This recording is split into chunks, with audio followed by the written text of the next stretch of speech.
Some games are meant to be fun. Some are meant to be challenging. But the games we're talking about today, they didn't just want to challenge you. They wanted to absolutely break you. They wanted to grind down your patience, test your reflexes, and force you into a cycle of defeat so brutal that when you finally won, you didn't just feel satisfied, you felt like you had survived something. This wasn't just hard, it was Nintendo hard. If you've ever heard that term floating around retro gaming communities, you already know it's not just a casual description. Nintendo hard is a badge of honor, a warning label, and a shared trauma all rolled into one. It's a phrase born from the late 80s and early 90s, when Nintendo's NES library was filled with games so unforgiving that they became infamous for it. Titles like Ghosts and Goblins, Battletoads, and Ninja Gaiden didn't politely ask you to get good. They threw you into the deep end, tied weights to your ankles, and then smiled as you sank. And the thing is, people loved it. Or, at least, they learned to love it. Because back then, gaming wasn't about quick wins and instant checkpoints. There were no easy modes tucked away in the settings menu, no YouTube tutorials showing you the fastest route to victory. If you wanted to beat one of these games, you had to earn it, through persistence, memorization, and often, sheer stubbornness. The term Nintendo hard didn't appear during the NES's peak. It came later, as retro gamers looked back and tried to define what made that era so unique. It's the kind of difficulty that was designed to frustrate you, but also to keep you coming back. These weren't mistakes in design, they were features. The idea was simple. Games back then were expensive, and they couldn't hold hundreds of hours of content on a tiny cartridge. So instead, developers made the few levels they could fit absolutely punishing, forcing you to replay them over and over until you mastered every jump, every enemy pattern, every cheap trap. And trust me, these games love cheap traps. You'd be platforming along just fine, finally getting the hang of a tricky section, and then wham! A bird would swoop in from off-screen at lightning speed, knocking you into a pit you never saw coming. Sometimes enemies would spawn right on top of you, or platforms would collapse without warning, sending you back to the start of the level.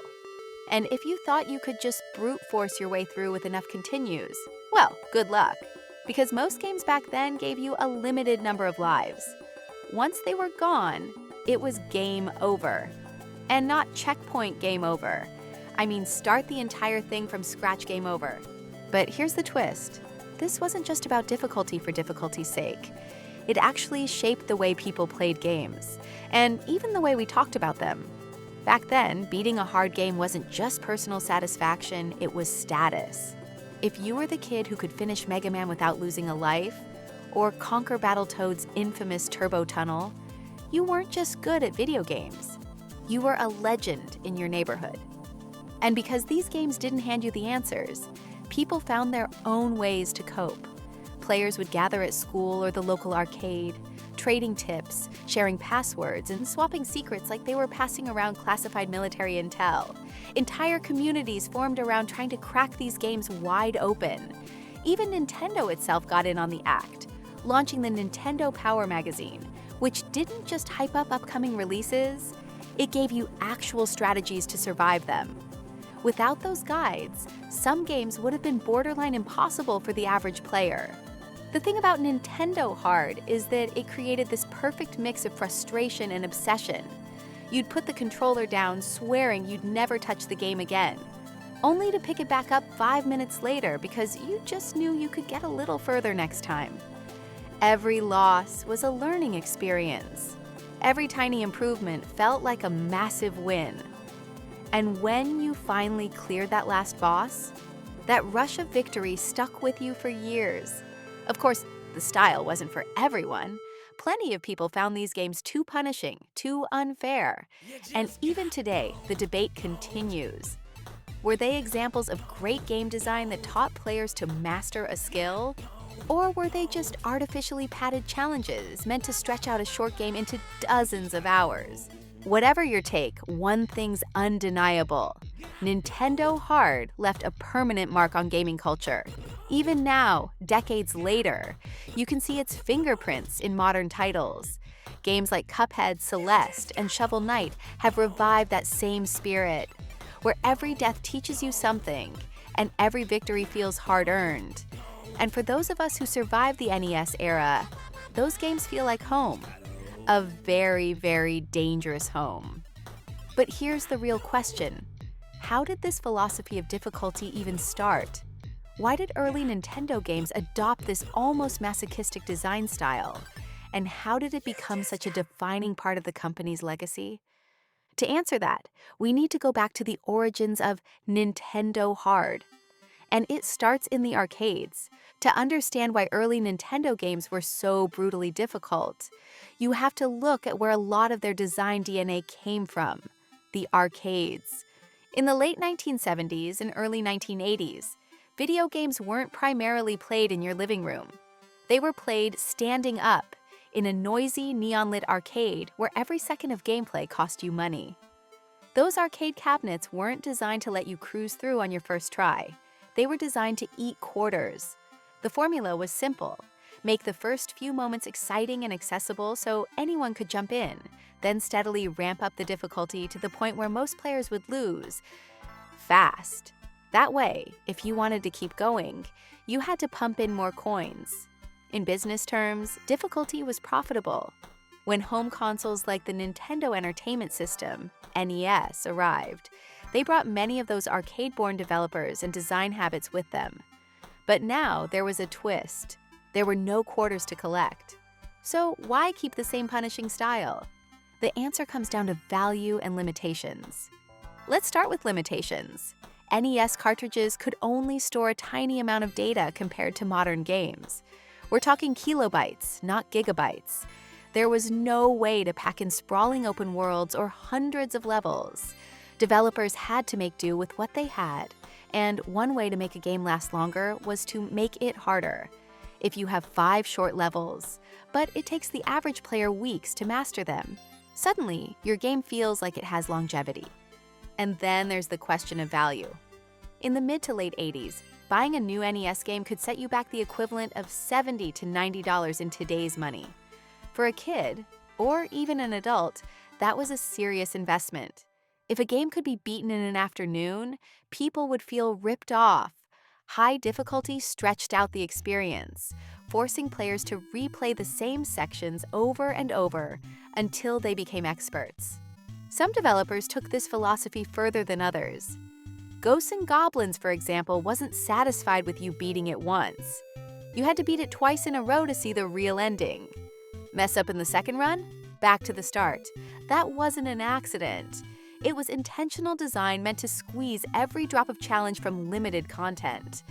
There was also an unspoken cultural factor. Difficulty was tied to skill, and skill was a badge of honor. In Japan especially, gaming in the 80s had a strong competitive element. Arcades were full of spectators watching the best players pull off unbelievable feats. Bringing that same sense of mastery into the home meant designing games that couldn't be beaten by luck alone. You had to study them, memorize them, and develop the precision of a surgeon just to make it to the final boss. And then there's the marketing angle. Believe it or not, a game's reputation for difficulty could actually help it sell. If word got around that a game was impossible, that created buzz. It became a challenge. Could you beat it? Could you prove your skills to your friends? Battletoads is a perfect example. Its infamously hard turbo tunnel stage was both dreaded and bragged about. Even kids who couldn't beat it still talked about it, keeping the game alive in the cultural conversation. It's worth noting, too, that Nintendo's own business strategy encouraged this difficulty spike in subtle ways. Nintendo had strict quality control policies for the NES era, and publishers were limited in how many games they could release per year. That meant every release had to make an impact, and making it unforgettable, even if for frustrating reasons, was one way to do that. Interestingly, not every hard NES game came from Nintendo. Third-party developers like Capcom, Konami, and Tecmo were just as responsible, if not more, for pushing the limits of difficulty.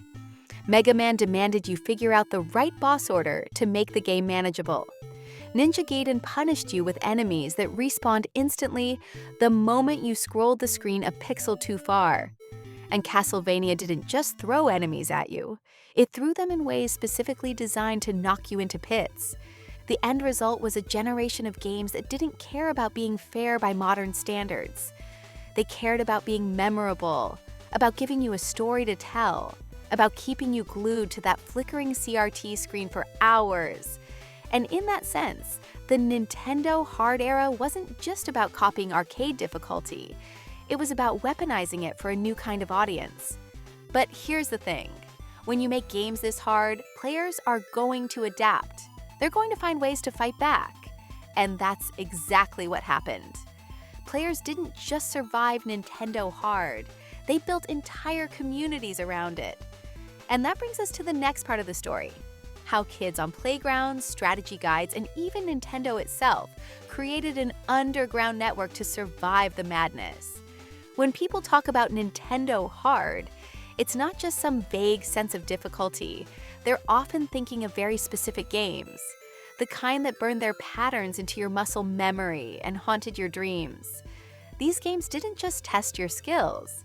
They weaponized game mechanics in ways that made them unforgettable, and sometimes downright cruel. Let's start with one of the biggest offenders, Ghosts and Goblins. On the surface, it's a charming little side-scroller. You're a knight, Sir Arthur, setting out to rescue a princess from demons. Classic setup. But the moment you press start, you realize you've signed up for a different kind of adventure. The enemies don't just appear, they swarm you from all directions, often with erratic movement patterns that feel impossible to predict. You get 2 hits. Not 2 health bars, 2 hits, total. First hit, you lose your armor and are left in your boxers. Second hit, you're dead.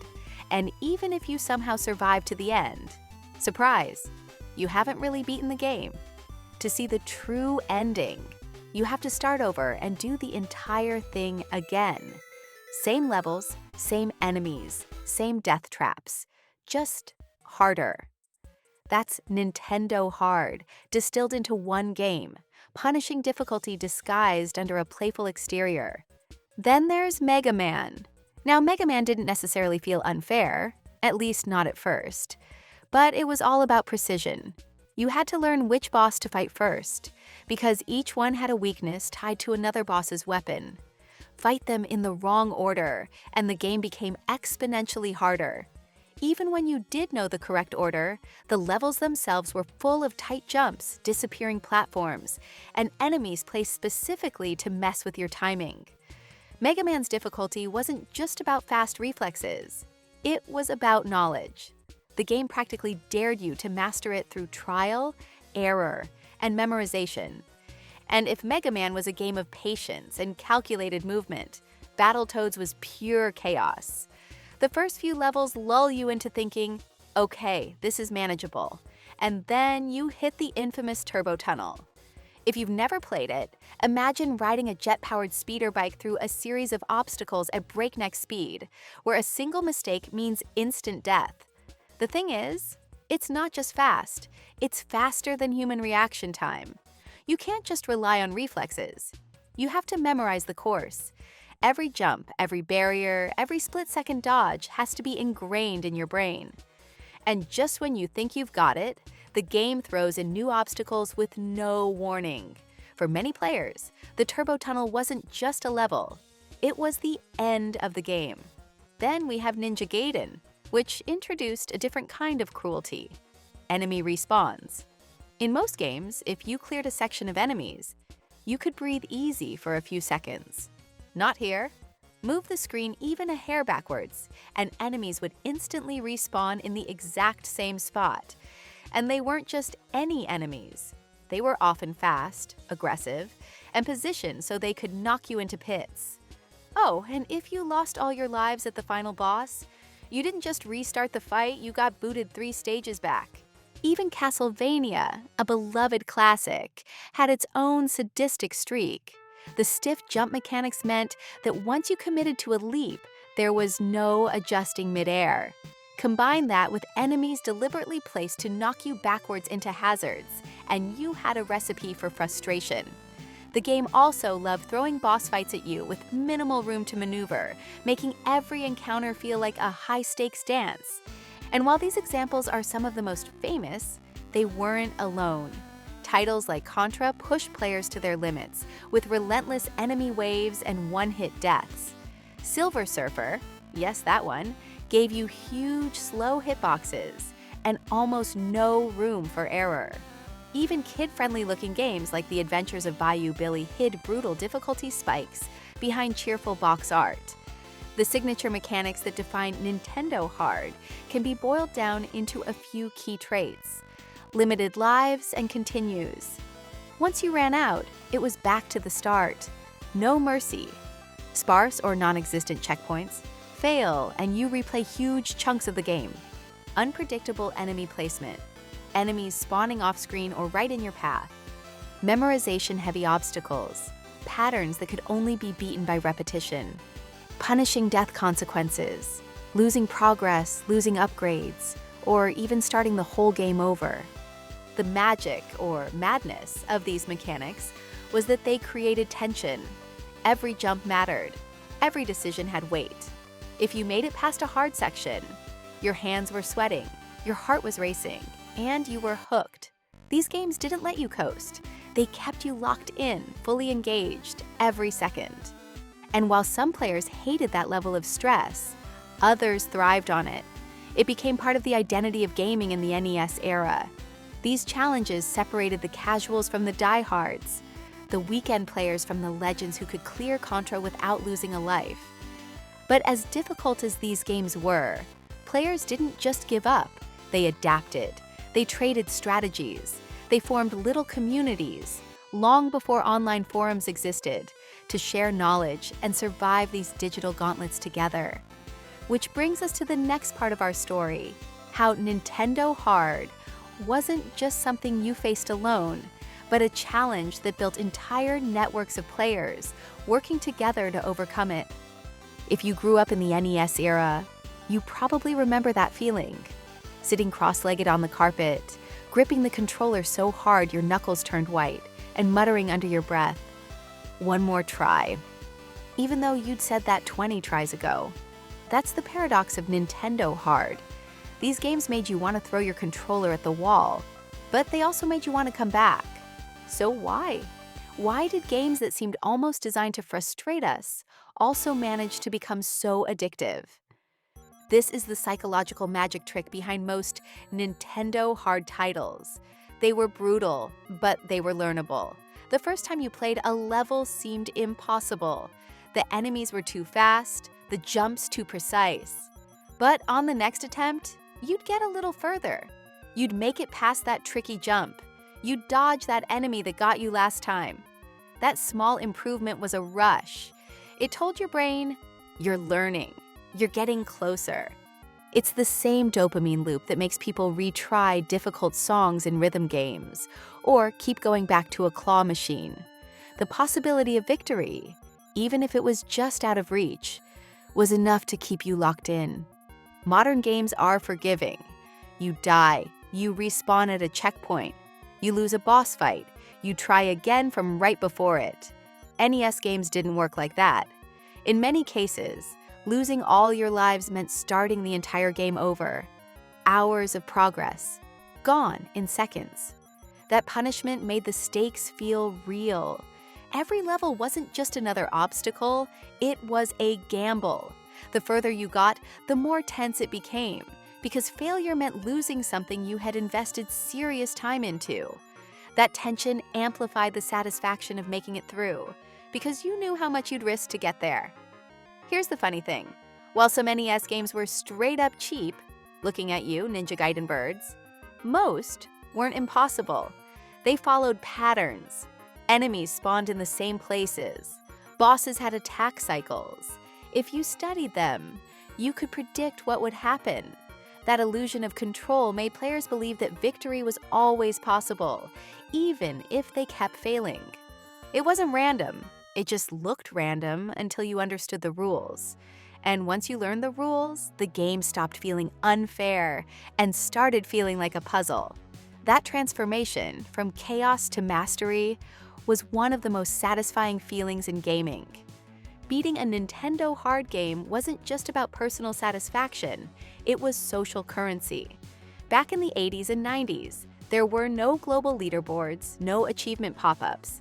The only way anyone knew you'd beaten Battletoads or Ghosts and Goblins was if you told them, and they believed you. That made these games into status symbols. If you could finish one, you weren't just a gamer, you were good. And if you could do it without cheat codes, you were a legend. This pure respect fueled the determination to keep playing, because beating the game wasn't just for you, it was proof.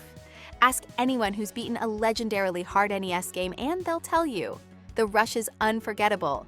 Your heart pounds, your hands shake, you put the controller down and just breathe. That release of tension after hours of frustration is like flipping a switch from despair to triumph. And because that feeling was so rare, it became addictive. You wanted to chase it again, even if it meant slogging through another punishing game to get there. Here's where Nintendo Hard became more than just a personal challenge. It became a community experience. Before the internet, players swapped tips in playgrounds, wrote down passwords in crumpled notebooks, and called friends to explain how to get past a certain stage. Even Nintendo itself capitalized on this, offering a phone hotline where game counselors would give you strategies for the toughest sections. That sense of being part of a group tackling the same impossible obstacles was powerful. Even if you never finished a game, just try and put you in that club. Put all of this together, and you see why the difficulty wasn't just tolerated, it was celebrated. Frustration and addiction weren't opposites here. They worked together, feeding the loop of challenge, failure, and eventual victory. Of course, not everyone survived the gauntlet. Plenty of players abandoned these games halfway through. But for those who stuck with them, the memories lasted for decades. And that's why, even today, Nintendo Hard isn't just a warning label. It's a mark of respect. But there's another side to this story. These games weren't beaten in isolation. They forged communities, playground legends, and entire cottage industries around strategies and tips. And that's exactly what we're diving into next. How players adapted and built communities to survive Nintendo Hard. The thing about Nintendo Hard is that it didn't just test your skills, it tested your resourcefulness. And for most players, that meant finding help wherever they could. Because if you were going to survive Battletoads' Turbo Tunnel, Ninja Gaiden's Respawn Hell, or Ghosts and Goblins' double playthrough requirement, you needed more than quick reflexes. You needed intel. In the pre-internet era, this was the #1 way knowledge traveled. Kids swapping tips in schoolyards, cafeterias, and on the walk home. You'd hear rumors about secret warps in Super Mario Bros., codes that gave you 30 lives in Contra, or ways to glitch through walls in Metroid. Some of it was true, some was complete nonsense, and half the fun was figuring out which was which. These weren't formal strategy guides. They were whispered cheat codes written on scraps of notebook paper, passed around like contraband. A single correct tip could mean the difference between being stuck on a level for weeks and finally seeing what came next. And if you were the kid with the tip, like knowing the exact timing for the Turbo Tunnel's last jump, you instantly had status. For a brief moment, you weren't just another player. You were the hero who knew the way. For players who wanted the official word, nothing topped Nintendo Power Magazine. Launched in 1988, it was more than just marketing for upcoming games. It was a survival guide. Full-color maps showed every enemy location. Boss breakdowns revealed attack patterns. Passwords were printed right there on the page, giving you precious shortcuts. Some kids would read Nintendo Power Cover to cover even for games they didn't own, memorizing every screenshot just in case they got a chance to play at a friend's house. And if your parents wouldn't spring for a subscription, you'd borrow issues from friends or check them out from the library, until some other kid inevitably forgot to return it. Believe it or not, There was a time when you could pick up the phone, call a number, and have a real human being walk you through a level. Nintendo's game counselors were experts who sat at desks covered in binders full of maps, codes, and enemy stats. You describe where you were stuck, and they tell you exactly what to do next. It wasn't free, calls were charged by the minute, but for desperate players, it was worth every penny. Parents might complain about the phone bill later, but in that moment, hearing the words, "Okay, here's how to beat that boss," felt like salvation. And the best part? This hotline wasn't just for beginners. Even veteran players called in for the really nasty stuff, like that last boss in Blaster Master or the exact sequence to get the best ending in Metroid. Nintendo wasn't the only one cashing in on the difficulty craze. Companies like Prima and Brady started releasing full-length strategy guides packed with maps, secrets, and step-by-step walkthroughs. These were gold mines for players who wanted every hidden item and bonus. Even television got in on it.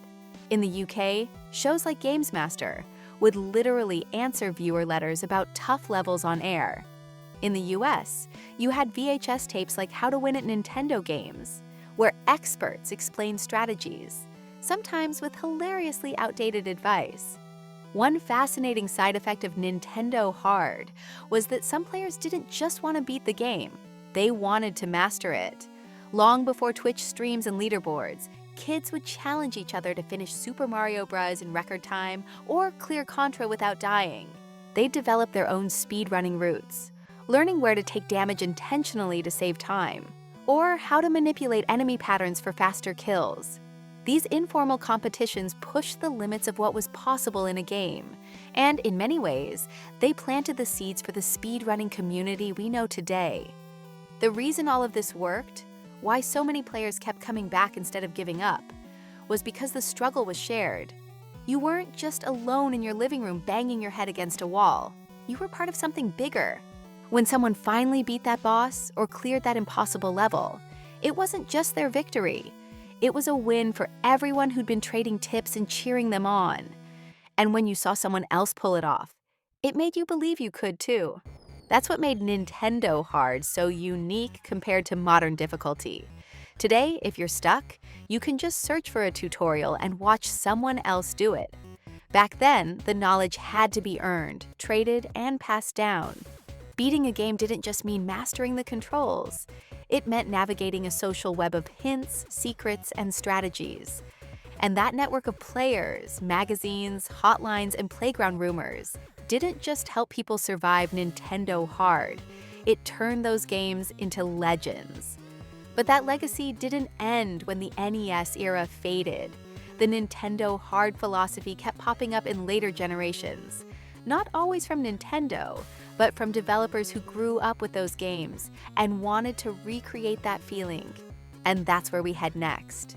The cultural legacy of Nintendo Hard and how it shaped modern gaming. By the mid-1990s, gaming had changed. The SNES brought bigger worlds, better graphics, and most importantly, more forgiving save systems. Checkpoints became more common.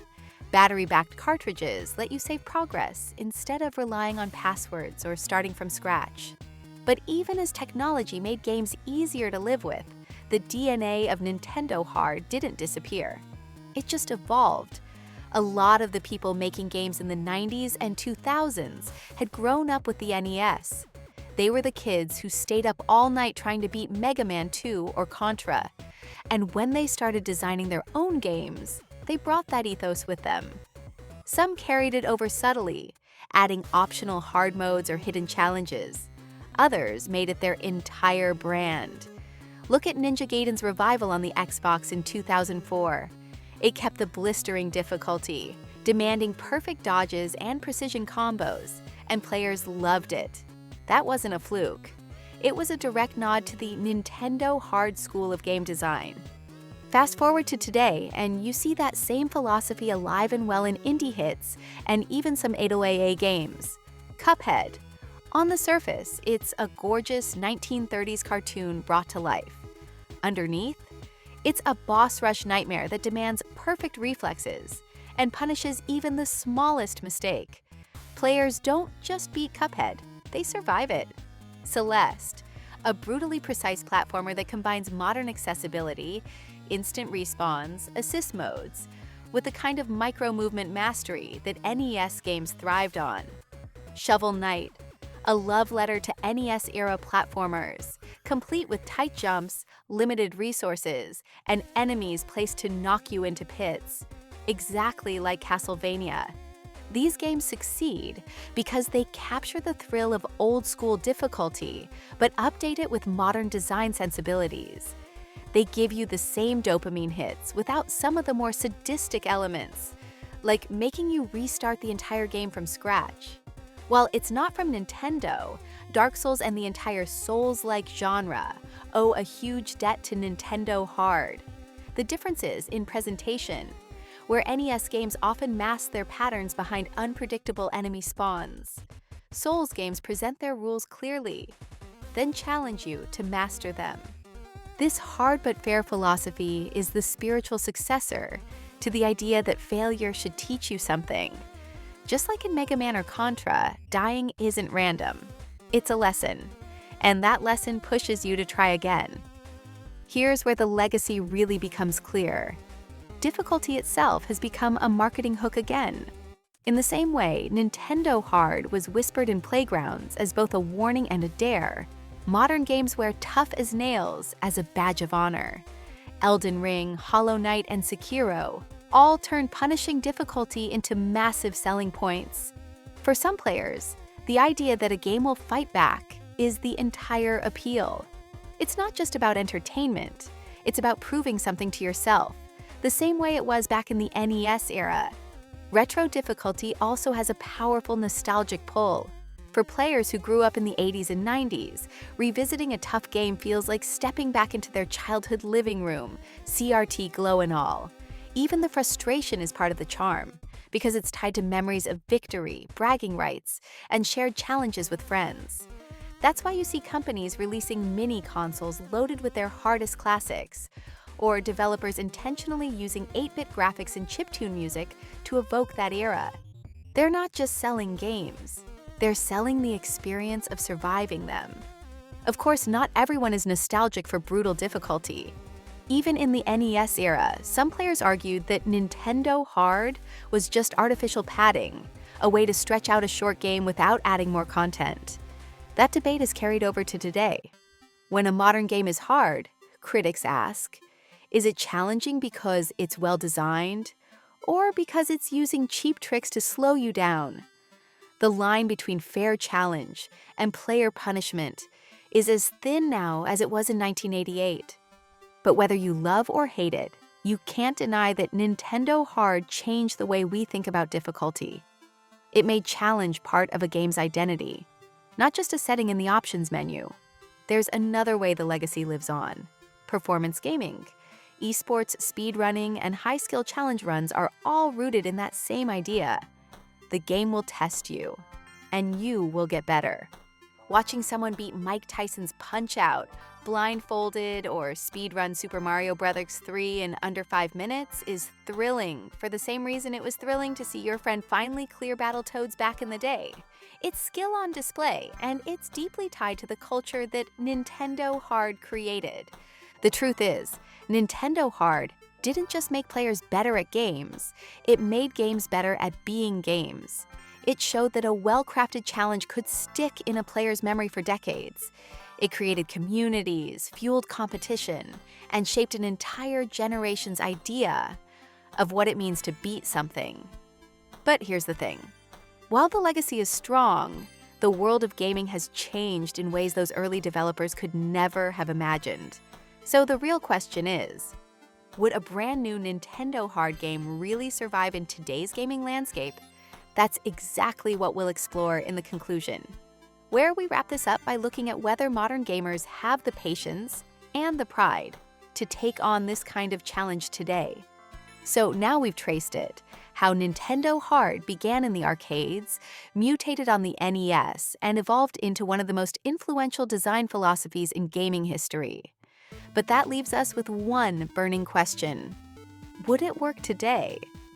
On one hand, gaming audiences have changed dramatically. In the 80s and 90s, there was no such thing as a free-to-play mobile game you could hop into for 10 minutes. If you wanted to play, you had to commit to buying the cartridge, to learning its quirks, to mastering its punishing mechanics. That commitment created a tolerance for frustration. If you paid $50 for Mega Man 2, you were going to squeeze every last drop out of it, no matter how many times it made you rage. Today, players have more options than ever. A frustrating game doesn't just make you push through, it risks making you put it down entirely. One bad session, and you can swap to something else in seconds.